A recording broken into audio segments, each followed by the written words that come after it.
是天蓬大元帅，欢迎来到世界第一系列。今天给大家带来世界第一鲍鱼——南非双头鲍。好，我们给大家看一下，就是它这个。不好意思，拿错了，是这个。哇，双头鲍呢？ 它又称半头鲍，曾经呢，在去年的上海40万天价饭局上面出现过这道菜，它的菜单上写着清酒冻半头鲍。说到鲍鱼呢，大家都知道，这个鲍鱼呢是按头数算的，也就是说1斤有几头，那它就被称之为几头鲍。比如说这个双头鲍，那它呢1斤呢就只有2个，一个就是半斤，是非常稀有的。那我们再来看一下普通的就是这个，一般呢，像福建呢，他们那边做一道名菜叫佛跳墙，一般就会拿这种小的鲍鱼去做，一碗卖这个几百块。这个鲍鱼呢，UP呢一共是花了1500块钱一个，对。 但是这个双头鲍呢，还不是世界最顶级的。UP呢本来定的是日本的极品鲍，因为呢世界上3大名鲍属于一个是日本的极品鲍，还有日本的河马鲍以及日本的网鲍。但是呢，供应商呢跟UP说，第一个日本的极品鲍它只有10头的，而且呢是5万块钱1斤，而且太小了。那UP觉得呢，还是给大家整一个大的，就是双头鲍。 我们呢，为了让观众老爷们更直观的看一下双头鲍有多大，我们直接称重。首先呢，是它小家伙，来，它呢只有15克。好了，我们来个大家伙吧。嚯！ 258克，258克，1斤是500克，那么呢，它已经达到了半斤多一点点。然后我们再把小鲍鱼往边上一放，就可以更直观的看到半头鲍有多大。但是呢，现在虽然它已经这么大了，但是它泡发出来还会更大。这道菜呢，前后呢，一共花了将近5天的时间，其中呢有3天的时间拿鲍鱼去泡发，然后呢又花了36个小时去炖煮，光里面炖的材料又添加了好几百块钱，比如说鸡啊、猪骨啊、火腿啊，乱七八糟的。那终于今天大功告成了，我们来拉近看一下。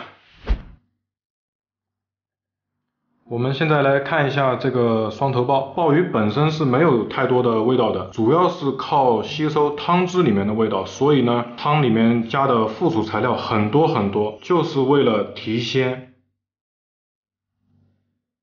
那我们废话不多说，直接开搞，看一下上海40万天价的双头鲍到底好不好吃。首先，我们来切一下。UP呢准备了一把刀，然后呢辅助一下。炖的已经很烂，一刀下去全切开了。好。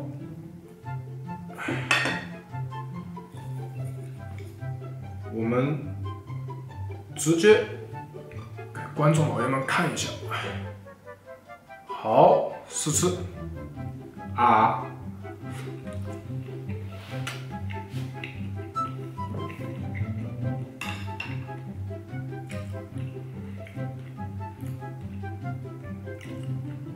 味道不是我想象中的那么好吃。 它呢就是那种很大的螺的那种螺肉的味道，然后呢，它里面的话味道汤汁还是没有完全吸透，反正呢 UP 觉得不是很好吃。那我们配一瓶啤酒，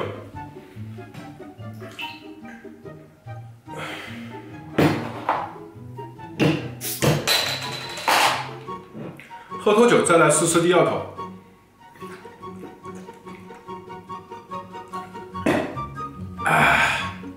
好，我们再吃一个。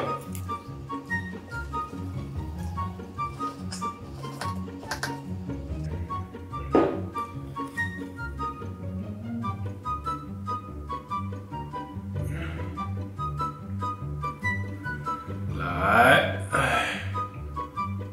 好。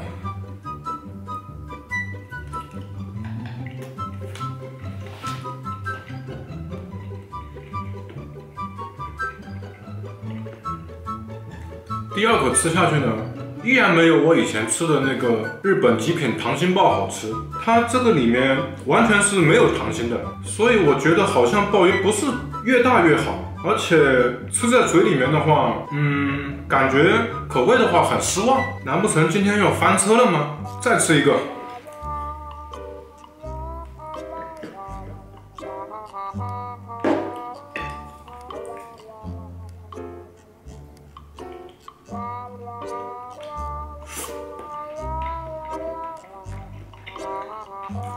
UP 呢之前呢一直呢是不太喜欢吃鲍鱼，因为 UP 觉得它那个口感是很奇怪。但是 UP 之前呢很久之前吃过一次日本的一个溏心鲍，觉得还可以，因为呢它很软糯，然后中间呢是有溏心的。但是这个南非双头鲍呢，实话实说很失败。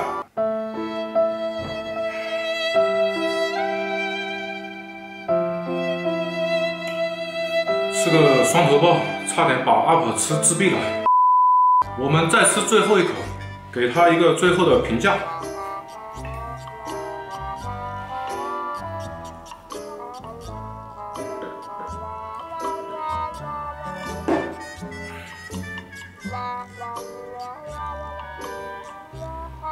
好。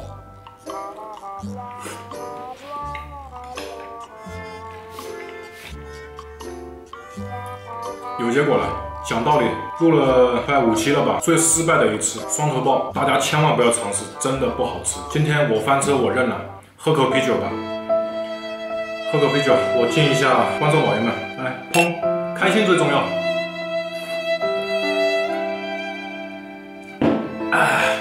好，本期的视频就到这里，希望观众老爷们不要学我。那大家看在我今天翻车的份上，求关注，求3连。我是天蓬大元帅，我们下期再见。